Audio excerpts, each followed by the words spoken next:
7절까지의 말씀을 교독하도록 하겠습니다. 사무엘상 17장 12절에서 27절까지입니다. 교독합니다. 다윗은 유다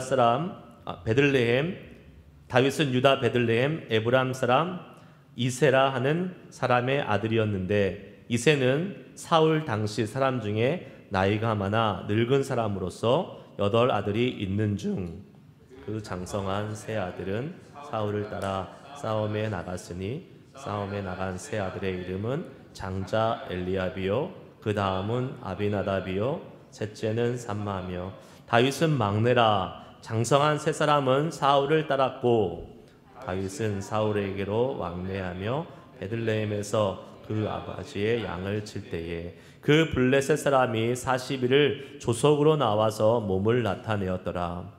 이새가 그의 아들 다윗에게 이르되, 지금 내 형들을 위하여 이 볶은 곡식 한 에바와 이 떡 10덩어리를 가지고 진영으로 속히 가서 내 형들에게 주고, 이 치즈 10덩어리를 가져다가 그들의 천부장에게 주고, 내 형들의 안부를 살피고 증표를 가져오라.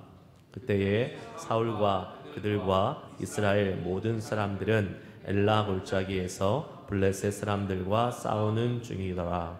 다윗이 아침에 일찍이 일어나서 양을 양지키는 자에게 맡기고, 이새가 명령한 대로 가지고 가서 진영에 이른즉 마침 군대가 전장에 나와서 싸우려고 고함치며, 이스라엘과 블레셋 사람들이 전열을 벌이고 양군이 서로 대치하였더라. 다윗이 자기의 짐을 짐지키는 자의 손에 맡기고 군대로 달려가서 형들에게 문안하고, 그들과 함께 말할 때에 마침 블레셋 사람이 싸움 돋는 가드 사람 골리앗이라 하는 자가 그 전열에서 나와서 전과 같은 말을 하매 다윗이 들으니라. 이스라엘 모든 사람이 그 사람을 보고 심히 두려워하여 그 앞에서 도망하며, 이스라엘 사람들이 이르되, 너희가 이 올라온 사람을 보았느냐? 참으로 이스라엘을 모욕하러 왔도다. 그를 죽이는 사람은 왕이 많은 재물로 구하게 하고 그의 딸을 그에게 주고 그 아버지의 집을 이스라엘 중에서 세금을 면제하게 하시리라. 다윗이 곁에 서 있는 사람들에게 말하여 이르되, 이 블레셋 사람을 죽여 이스라엘의 치욕을 제거하는 사람에게는 어떠한 대우를 하겠느냐? 이 할례 받지 않은 블레셋 사람이 누구이기에 살아계시는 하나님의 군대를 모욕하겠느냐? 백성이 전과 같이 말하여 이르되, 그를 죽이는 사람에게는 이러이러하게 하시리라 하니라. 아멘. 오늘 말씀은 믿음의 시선으로 골리앗을 보는 다윗이라는 제목입니다. 믿음의 시선으로 골리앗을 보는 다윗. 우리는 이 골리앗에 대한 이야기, 성경 이야기는 너무나 잘 알고 있습니다. 어려서부터 주일학교, 어린이 부서에서 신앙생활을 시작하시는 분들은 정말 많이 들었던 내용이고, 또 이 스토리를 통해서 어렸을 때부터 많이 각인이 되셨을 것이고, 굳이 신앙생활을 일찍 시작하지 않으셨어도 아마 이 다윗과 골리앗의 스토리는 교회에서 듣지 않아도 세상에서도 많이 들었던 그러한 내용일 것입니다. 그만큼 중요한 스토리고, 그만큼 많은 의미와 또 교훈을 우리에게 주고 있는 내용이라고 볼 수 있습니다. 다윗이 지금 골리앗과 맞서서 싸우기 전에 있었던 그 배경의 이야기를 오늘 본문 말씀이 해주고 있는 것입니다. 우리가 잠깐 살펴봤지만 골리앗이 나와서 이스라엘 군대를 모욕합니다. 그런데 이스라엘 군대의 반응은 도망갔다라고 기록하고 있어요. 도망갔다.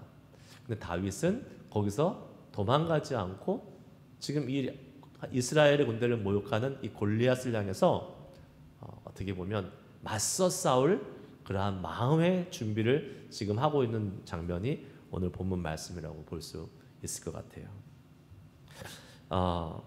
오늘 12절이 시작이 이렇습니다. 다윗은 유다 베들레헴 에브라 사람 이세라 하는 사람의 아들이었는데 라고 시작합니다. 베들레헴 출신이에요. 유다 베들레헴 출신이라고 이야기합니다. 베들레헴이 어디에 있냐? 베들레헴은 예루살렘에서 우리가 이렇게 지도를 이렇게 보면 마주하고 보면 동쪽으로 동쪽으로 7km 정도 떨어져 있어요. 먼 거리는 사실은 아닌데 멀지 않아도 아주 베들레헴은 성경에서 계속 언급되기를 작은 곳, 베들레헴은 작은 곳이라고 계속 언급하고 있습니다. 사람들이 별로 주목하지 않는 그런 뭐랄까요? 사람들이 관심 속에 없는 그런 조그만 동네였어요. 저희가 이제 4월 달에 성지순례를 가는데 성지순례를 가기 위해서 제가 지금 그쪽에 계신 성지순례를 인도해 주시는 분, 전도사님하고 계속 연락을 하고 있는데 그분이 그래요. 목사님, 물가가 너무 많이 올라가지고 너무 비싸졌어요. 그래서 호텔 잡기가 쉽지 않아요. 그러는 거예요. 근데 방법이 있대요. 방법이 뭐예요? 그러니까 베들레헴에 가서 자면 된대요.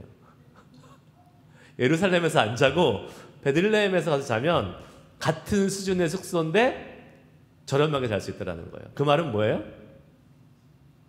거기는 별로 사람들의 인기가 없는 도시라는 거예요. 지금도 여전히 지금 여전히 베들레헴은 기독교인들한테 예수님이 태어난 곳이기 때문에 거기 한번 들려서 이제 성지순례하는 곳이지 사람들은 다 베들레헴은 관심이 없습니다. 예루살렘에 다 머물길 원해요. 그래서 어떻게 될지 모르겠어요. 저도 지금 베들레헴에서 잘지 7km니까 금방 왔다 갔다 하는 거리잖아요. 근데 아마 예루살렘에 주로 있을 거고 베들레헴에 가서 뭐 한 하루 이틀 자기가 될지도 모르겠습니다.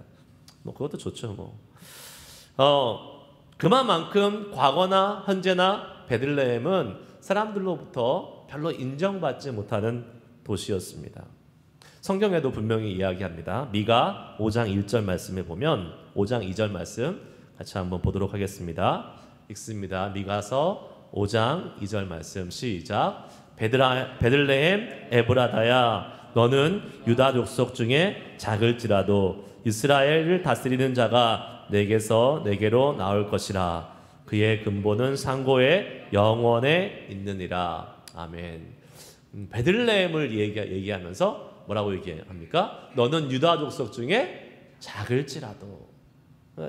작은 별로 주목받지 못하는 그러한 곳이었습니다. 또 예수님이 오셨을 때도 이렇게 기록하고 있습니다. 마태복음 2장 6절 말씀 봅니다. 마태복음 2장 6절 시작. 또 유대 땅 베들레헴아 너는 유대 고을 중에서 가장 작지 아니하도다. 내게서 한 다스리는 자가 나와서 내 백성 이스라엘의 목자가 되리라 하였음이니이다. 아멘. 지금 예수님이 오셨으니까 너희는 유대 땅 베들레헴아 너는 유대 고을 중에 가장 작지 아니하도다라고 얘기하는 거예요. 그 말은 가장 작은 마을이었다라는 것을 이야기하는 것이죠.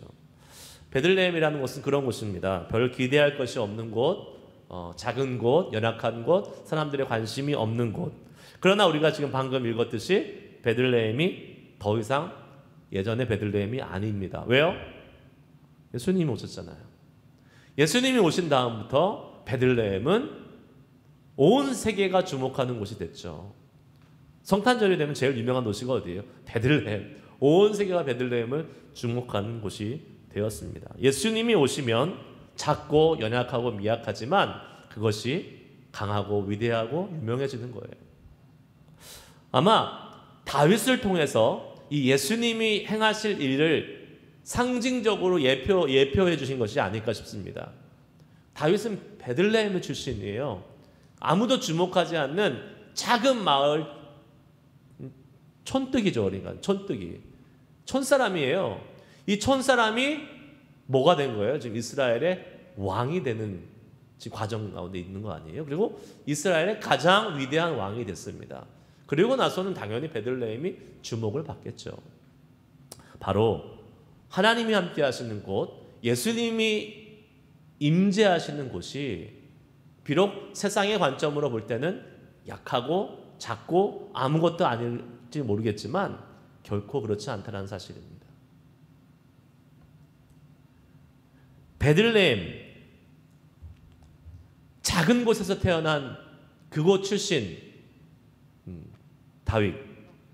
근데 거기서 끝나지 않고 뭐라고 계속 기록하고 있냐면 이세라 하는 사람의 아들이었는데 이세는 사울 당시 사람 중에서 나이가 많아 늙은 사람으로 8 아들이 있었다. 다윗이 몇째예요? 예? 셋째예요? 넷째예요? 막내 8째. 8째입니다. 그런데 그러니까 지금 오늘 본문 말씀 보면 전쟁에 몇째까지 나갔다고 나와 있어요. 셋째까지 나갔다고 했습니다. 당시의 그 법에 의하면 20살 남자 경우는 20세 이상만 전쟁에 징집이 돼서 나갔어요. 그러면 다윗은 몇 살이었을까요? 19살이요? 불가능하죠. 18살이요? 불가능하죠. 쌍둥이였으면, 형들이 쌍둥이였으면 모르겠지만 불가능합니다. 많아봤자 13, 14 그쯤 됐을까요? 짐작이지만 아주 어린 소년이었다는 거죠. 소년이었어요. 맞아요. 그럼 다윗은 지금 나이도 어린, 힘도 없고 전쟁에 나갈 수 없는 아주 어린 아이였습니다.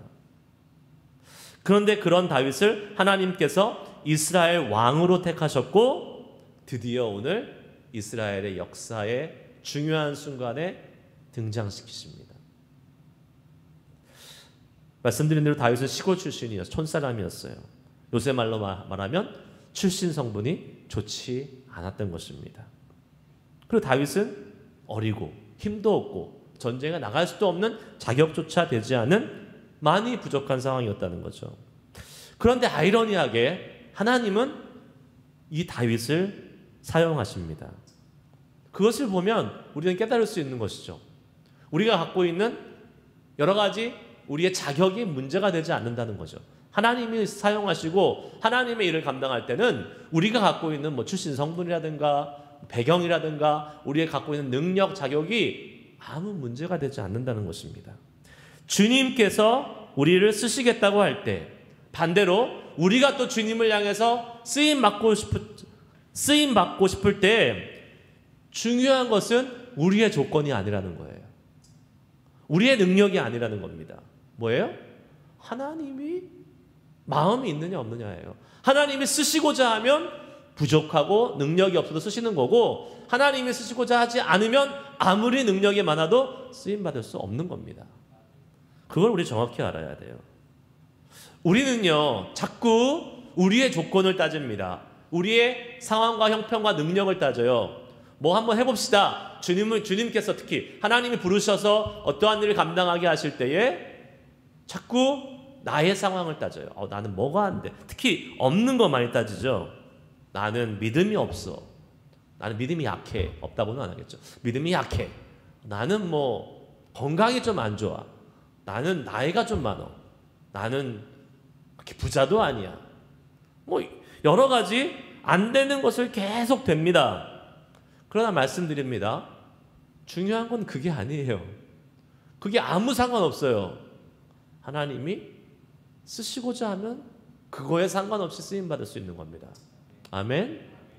네. 하나님의 능력을 나의 약한 상황에 견주어서 나의 약점으로 하나님의 능함을 제한하지 마시길 바랍니다. 제가 항상 말씀드렸잖아요. 오히려 약할 때, 부족할 때, 자격이 없을 때 하나님은 그런 사람을 더 많이 쓰세요. 왜 그러실까요? 그래야 하나님이 더 영광 받으세요. 그래야 하나님만 영광 받으세요. 그래야 쓰임받는 그 사람이 하나님의 영광을 가로채지 않습니다. 그래야 주님만 영광 받으세요. 그래서 하나님은요 약한 사람들을 골라서 쓰시는 것 같아요. 오히려 너무 갖춰져 있고 너무 준비되어 있는 사람들이 그렇게 성경에 많이 쓰임받은 기록은 많지 않습니다. 대부분 다 자격 미달인 사람들이었어요. 여러분, 우리가 연약합니까? 우리가 부족합니까? 자격이 없습니까? 그러면 감사하십시오. 여러분은 하나님께 쓰임받을 좋은 조건을 갖추신 사람들입니다.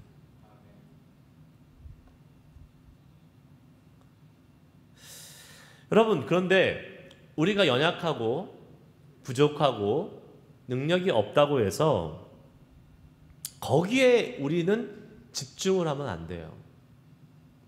하나님이 그 연약함을 들어서 사용하시는 것에 집중해야 되지, 세상 사람들의 그 객관적인 평가, 그것에 의해서 나를 너무 적나라하게 보면서 자꾸 객관적으로 자기를 평가해버리면 안 된다는 겁니다.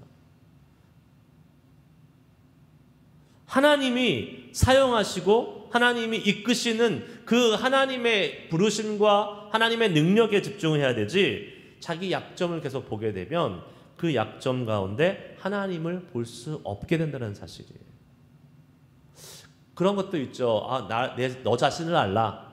누가 얘기했어요? 소크라테스. 너 자신을 먼저 잘 알아. 근데 너 자신을 너무 많이 알아가지고 하나님을 보다 내 자신을만 알아요. 그렇게 되면 안 된다는 거죠. 그러니까 우리가 우리 자신을 알고 객관적으로 평가하고 또 나를 넘어서서 잘 준비할 수 있는 그러한 면에서는 좋지만, 이게 나를 계속 보면서 내 자신의 약점을 계속 파헤쳐 들어가면 어떻게 되냐면 그게 너무 눈덩이처럼 불어나고 커져서 하나님의 능력을 보지 못하는 그러한 안타까운 결과가 생길 수 있다는 사실입니다. 나를 보고 나의 약점에 집중하면 하나님은 안 보이지만, 반대로 하나님의 강함과 하나님께 집중하면 나의 약점이 안 보이는 거네요.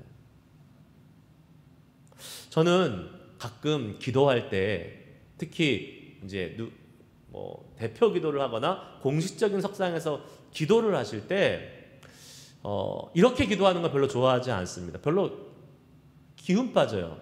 예를 들면 진짜 그럴 수 있잖아요. 약한 부서가 있다 봅시다. 우리 예를 들면 어린이 부서가 약하다고 칩시다. 그러면 그 약함을 계속 하나님 앞에 아뢰요. 하나님, 우리 어린이 부서는 너무 약해요. 하나님, 너무 약합니다. 너무 부족합니다. 지금 현재로서는 너무 가망이 없습니다. 누가 모르나요? 그걸 왜 굳이 얘기하고 있나요? 그거를 기도 시간에 기운 빠져요. 그런 얘기 듣고 있으면 반대로 해야 돼요. 그 약하다는 거는 다 알아요. 그러면 그 약함을 나열하지 말고 하나님이 하실 일을 기도하시면 됩니다. 하나님, 하나님 앞으로 이제 이렇게 하실 거잖아요. 하나님 그렇게 해줄 줄 믿습니다. 하나님 강하게 해줄 줄 믿습니다. 부흥시켜 줄 줄 믿습니다. 성장하게 하실 줄 믿습니다. 우리 아이들이 더 강한, 더 많은 그러한 큰 군대를 일어날 걸 믿습니다. 이걸 얘기해야지 계속 그 현실, 그 약함을 계속 이야기하시는 분들이 가끔 있습니다. 듣고 있으면 좀 화나요. 네. 듣고 있으면 좀 나도 아는데 그거 누구 모르나? 왜 그식 저걸 얘기하고 있지? 앞에서? 그런 생각이 좀 들 때가 있어요. 그러니까 안 좋은 것, 부정적인 것, 연약한 거를 굳이 우리가 앞에서 이야기할 필요가 없다는 거. 특히 공식적인 석상에서 다 알잖아요. 그럼 우리는 뭘 얘기해야 돼요? 하나님의 능력을 얘기해야 돼요. 하나님의 소망을 얘기해야 돼요. 약한 상황을 나열하지 말고 하나님의 승리하심, 하나님의 능력, 하나님의 소망, 이것을 집중하는 기도를 할 수 있는 여러분 되시기를 축복합니다. 예. 여러분도 개인 기도할 때 그렇게 하세요. 물론 하나님께 나의 사정과 형편을 조목조목 아뢰는 것은 또 필요할 것도 같지만 너무 거기에 집중하지 마시라는 겁니다. 하나님도 알고 나도 다 알아요. 굳이 내 입으로 그거를 이야기할 필요는 없어요. 하나님이 하실 일에 초점을 맞추세요. 거기에 포커스를 맞추세요. 힘 빠지는 기도하지 마시고 힘을 받는 기도하시길 축복합니다. 아멘. 힘을 얻는 기도를 하세요. 그러니까 나의 상황을 쭉 나열하고 나중에 조금 하나님에 대한 소망을 얘기하고 끝나는 기도, 그런 기도하면 안 되는 거죠. 하나님이 하실 능력, 하나님이 하실 기대, 하나님이 하실 일에 대한 소망, 이거를 우리가 선포하고 그렇게 하는 사람들에게 하나님은 진짜 그 그 하나님의 일들을 보여줄 줄 믿습니다. 그러니까 내가 갖고 있는 연약한 상황, 힘든 상황, 안 좋은 상황에 포커스를 맞추면 그게 커진다니까요. 점점. 반대로 하나님의 하실 소망에 포커스를 맞추면 우리는 우리의 마음이 기대와 소망으로 가득 채워지는 것입니다. 할렐루야. 그렇게 돼야 돼요. 자, 두 번째, 우리가 이 하나님의 능력의 강함에 집중하는 것이 필요하고, 두 번째는 하나님께 또 쓰임받기 위해서는 하나님의 때를 기다리며 우리의 일상에 성실히 살아가는 모습이 필요합니다. 하나님은요, 성실한 사람 사용하십니다. 하나님 능력 많은 사람 사용하시는 게 아니라 성실한 사람, 꾸준한 사람을 사용하세요. 다윗은 분명히 성실한 사람이었어요. 오늘 말씀을 보면 다윗은요, 이미 우리 전 앞장들에서 봤을 때 사무엘을 통해서 기름 부음 받았어요. 기름 부음 받는다는 건 당시 사람들이 다 아는 겁니다. 왕이 된다는 것을 의미한 거예요. 아무리 어린 다윗이었지만 그게 뭔지 알았을 거예요. 갑자기 왜 나한테 기름을 붓지? 이제 다윗도 기대하고 있었을 거란 말이에요. 얼마든지 속으로 이렇게 생각할 수 있었을 겁니다. 내가 지금 나가서 뭐라도 해야 되는 거 아니야? 아무리 내가 어리지만 그래도 난 왕이 될 사람인데. 그리고 기름 부음할 때 뭐가 임했다 그랬어요? 하나님의 영이 임했다 그랬어요. 다윗 입장에서는 나도 나가서 뭔가 할 수 있을 것 같은데 해야 되는 거 아니야? 라는 그러한 마음이 얼마든지 들 수 있었을 것입니다. 그럼 다윗은 그렇게 하지 않았어요. 뭐 하고 있어요 지금? 양을 치고 있습니다. 아버지가 부탁한 가업, 양을 치고 있어요. 15절 말씀 같이 읽습니다. 시작. 다윗은 사울에게로 왕래하며 베들레헴에서 그의 아버지의 양을 칠 때에. 아멘. 바울은 사울에게 왕래하면서 사울에게 왜 왔다 갔다 했어요? 수금 타줬어요. 가서 찬양을 해줬어요. 사울이 악령에 시달렸잖아요.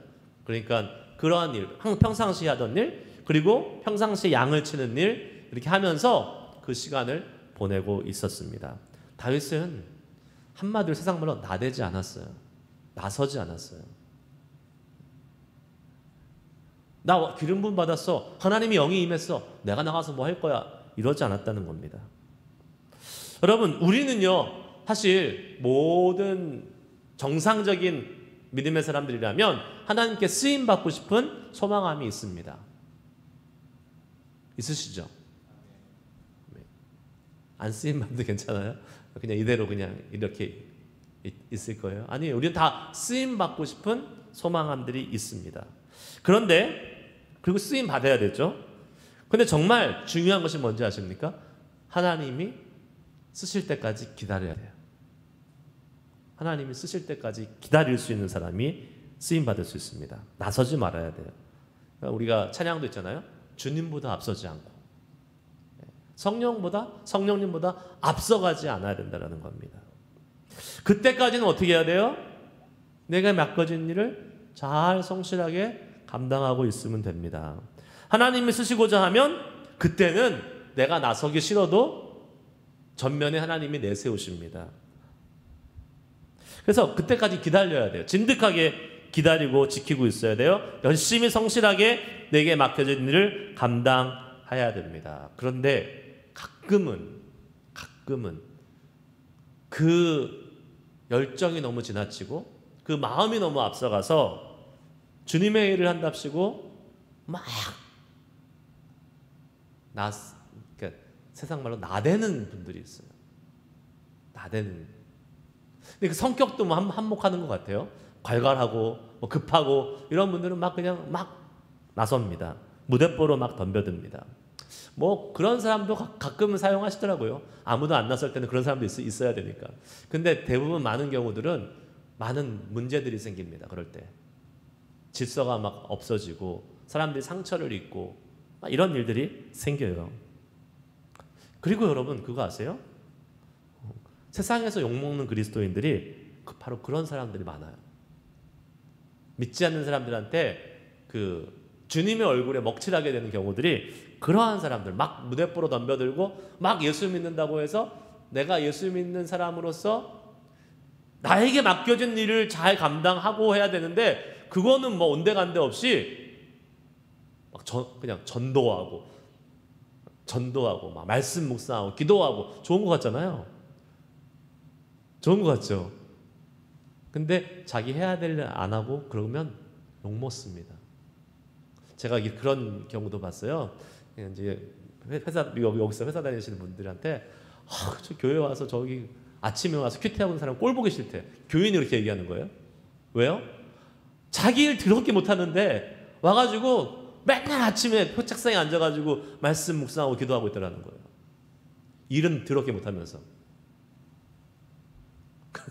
그렇게 얘기하더라고요. 그러니까 우리가 참 지혜로워야 되는 거예요. 우리는 아까 지난주도 말씀드렸죠. 부르심을 입은 것이 교회가 아니라 세상이잖아요. 세상에서 우리의 해야 될 일들이 있어요. 그 일을 감당하면서 주님의 사람으로 사는 거예요. 그거랑 상관없이 주님의 일만 하는 사람들이 아니에요. 우리에게 맡겨진 하는 그 일이 주님의 일이에요. 그게 주님의 일이 아닌 게 아니에요. 운전을 하던, 회사에 사무실에 있던, 뭐 가정에서 설거지를 하던 다 주님의 일이에요. 그러니까 어떻게 해야 돼요? 성실하게 해야 돼요. 근데 마치 말씀을 읽는 것만, 기도하는 것만, 전도하는 것만 주님의 일인 것이라 생각하고 다른 것은 소홀하게 하고 거기에만 막 포커스를 맞춰서 사는 사람들이 있습니다.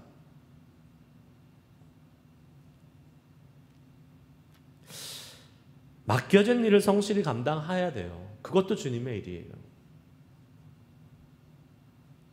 지금 다윗이 양치다가 아버지가 불러서 전쟁터로 갑니다.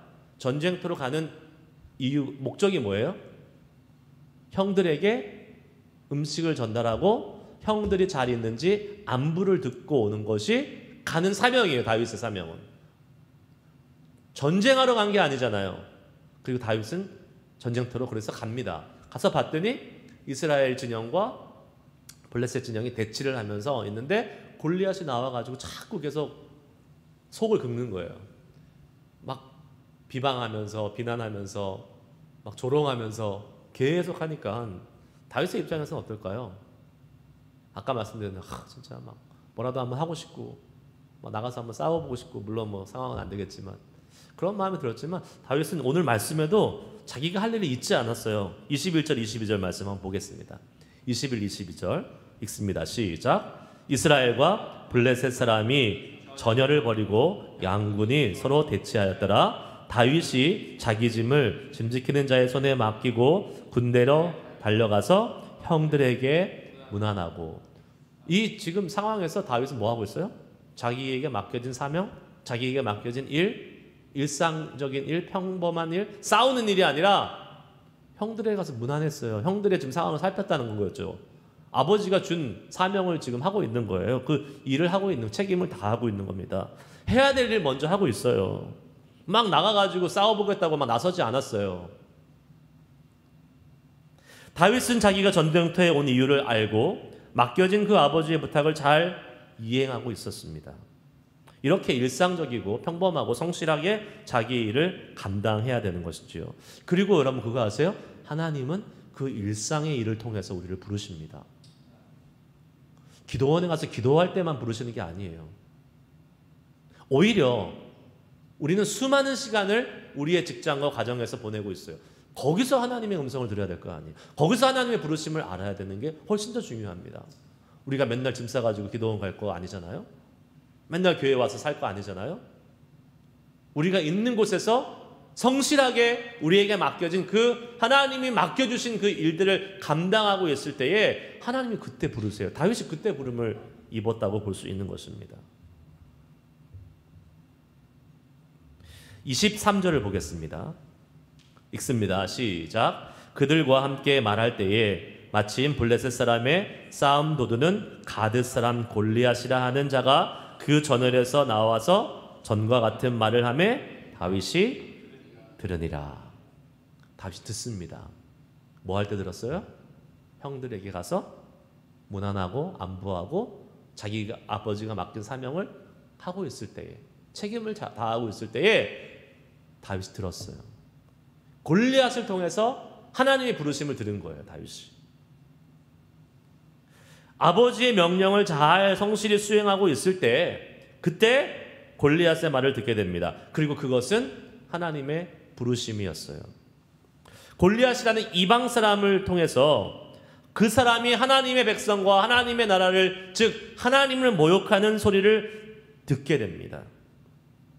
여러분, 전 다시 한번 말씀드려요. 우리가 하나님의 말씀을, 하나님의 음성을, 하나님의 부르심을 듣는 순간은 교회 안에서만이 아니에요. 우리의 삶의 현장에서 계속 들을 수 있어야 됩니다. 그리고 오히려 거기서 더 많이 들으셔야 돼요. 성실하게 나에게 맡겨진 일을 잘 감당하고 있으면 하나님이 그 우리의 일상 속에서 계속 말씀하세요. 다윗은 지금 형들에게 안부를 묻고 있었어요. 근데 골리앗의 소리를 들었어요. 근데 그것이 무슨 말로 들리느냐? 하나님의 음성으로 들리는 거예요. 하나님을 모욕하는 그 골리앗의 음성을 하나님이 부르시는 음성으로 들을 수 있었던 겁니다. 뭐 하고 있을 때에? 형들을 무난할 때에. 기도하고 있을 때에? 뭐 기도원에 가서 영성 훈련하고 있을 때? 아니에요. 여러분, 거룩한 장소, 거룩한 시간에서만이 아니라 우리가 살아가는 일상의 삶의 현장에서, 삶의 터전에서 주님의 음성을 들을 수 있기를 축복합니다. 주님의 부르심을 발견할 수 있어야 돼요. 다윗은 골리앗의 이 모욕적인 말을 듣고 마음에 뭐가 일어났냐면 거룩한 분노가 일어났어요.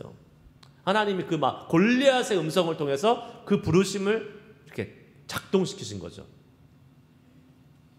하나님을 위한 거룩한 열망이 생겨났습니다. 26절 한번 읽겠습니다. 26절 시작. 다윗이 곁에 서 있는 사람들에게 말하여 이르되 이 블레셋 사람을 죽여 이스라엘의 치욕을 제거하는 사람에게는 어떠한 대우를 하겠느냐? 이 할례 받지 않은 블레셋 사람이 누구이기에 살아계시는 하나님의 군대를 모욕하겠느냐? 아멘. 다윗이 얘기합니다. 이 할례 받지 않은 블레셋 사람이 누구기에 살아계시는 하나님의 군대를 모욕하겠느냐? 그럴 수 없다. 가만 내두지 않겠다. 지금 이 전절에 보면 이스라엘 군대들이 도망가면서 뭐라고 얘기하냐면 이 골리앗을 물리치면 수많은 포상을 주겠다라고 사울이 이미 포상을 내걸었어요. 딸도 주고 뭐 세금도 면제해주고 여러 가지 포상을 걸어놓은 상태에 있습니다. 하지만 아무도 골리앗과 싸울 생각을 하지 않습니다. 오히려 도망가고 있습니다. 오히려 골리앗이 나와서 엄포를 놓을 때마다 점점점 뒤로 물러가는 이스라엘 모습을 보게 됩니다. 아무리 돈이 좋고 아무리 명예가 좋고 아무리 권력이 좋고 아무리 많은 베네핏이 있다 하더라도 사람은요, 자기 목숨이 걸리고 자기의 중요한 것이 걸려있으면 그게 자기랑 상관이 없는 거라고 생각하면, 자기가 위험이 된다고 생각하면 어떻게 해요? 뒤로 한 발 빼는 겁니다. 못 나가요. 돈, 명예, 권력, 이것이 우리를 끌고 갈 것 같죠? 아니요. 결정적인 순간에 만약 그것이 나의 목숨에 위협이 되거나 나에게 결정적인 해가 된다고 생각하면 그것도 다 팽개칠 수 있는 게 사람입니다. 거기에 그렇게 목숨 걸지 마시기 바랍니다. 그런 것들이 사람을 움직이지 못해요. 다 자기 입속에 따라서 움직이는 거예요. 자기 목숨이 걸렸는데 돈이 뭐가 중요해요? 자기 목숨이 걸렸는데 뭐 권력이나 명예가 뭐가 중요합니까? 아무 소용없지. 사람은 다 그런 겁니다. 그러나 사람을 움직이는 것이 있어요. 뭡니까? 특히 믿음의 사람을 움직이는 것은 하나님을 향한 거룩한 열망입니다. 내 마음속에 일어나는 주님을 향한 거룩한 마음이에요. 그것이 있으면 움직입니다. 목숨을 걸고도 나아가는 겁니다.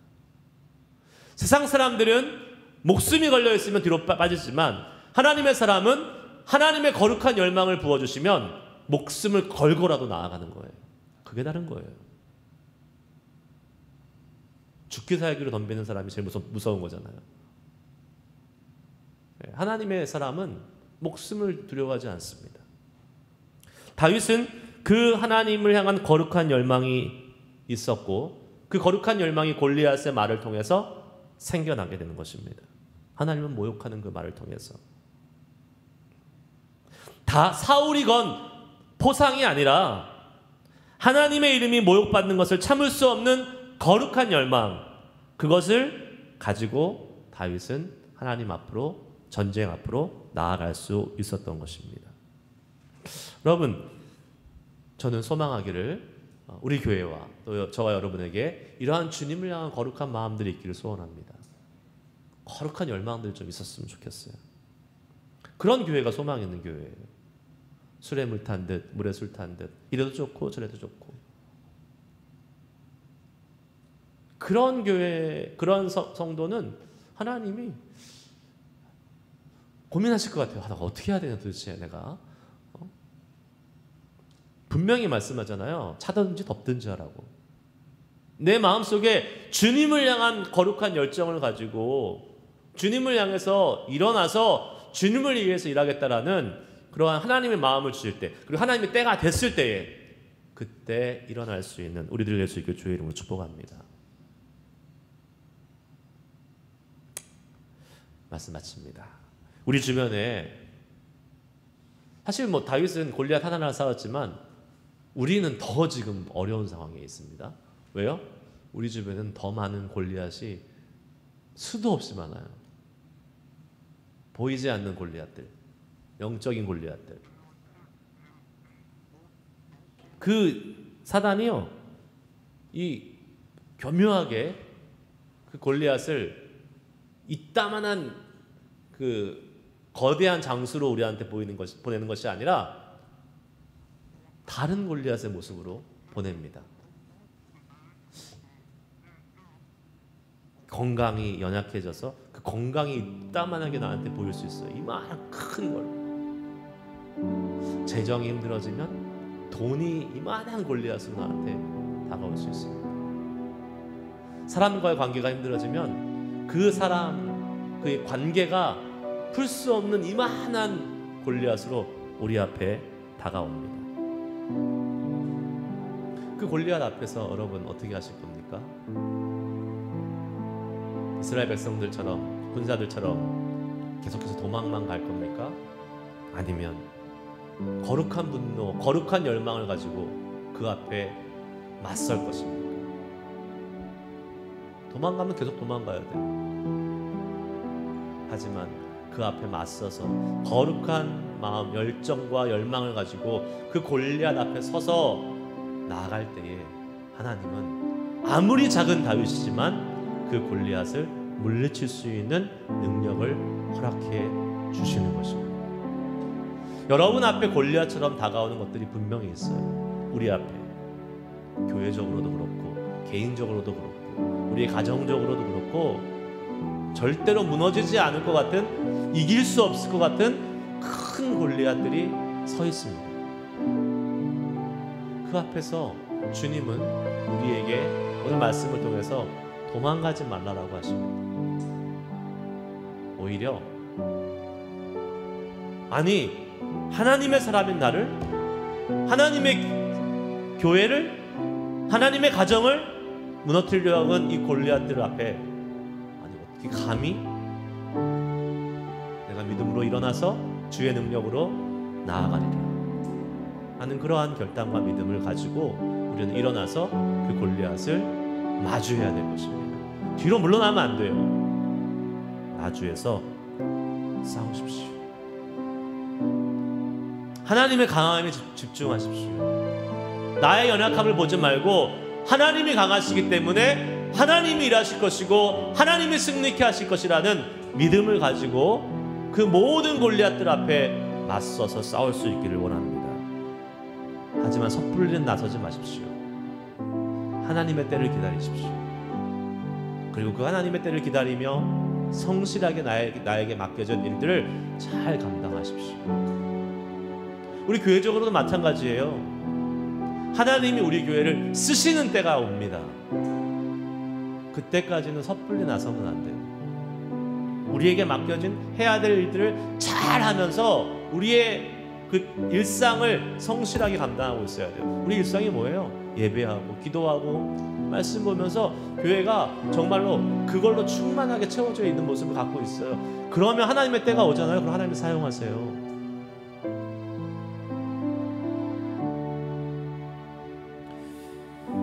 여러분, 주님이 말씀하시고 부르실 때까지 거룩한 열망을 가지고 기다리십시오.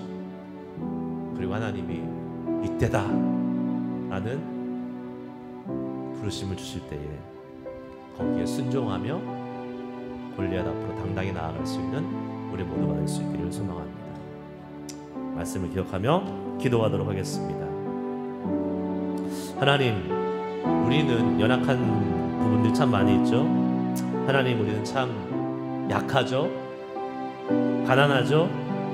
병도 있죠. 나이도 많죠. 그러나 이것이 문제가 되지는 않습니다.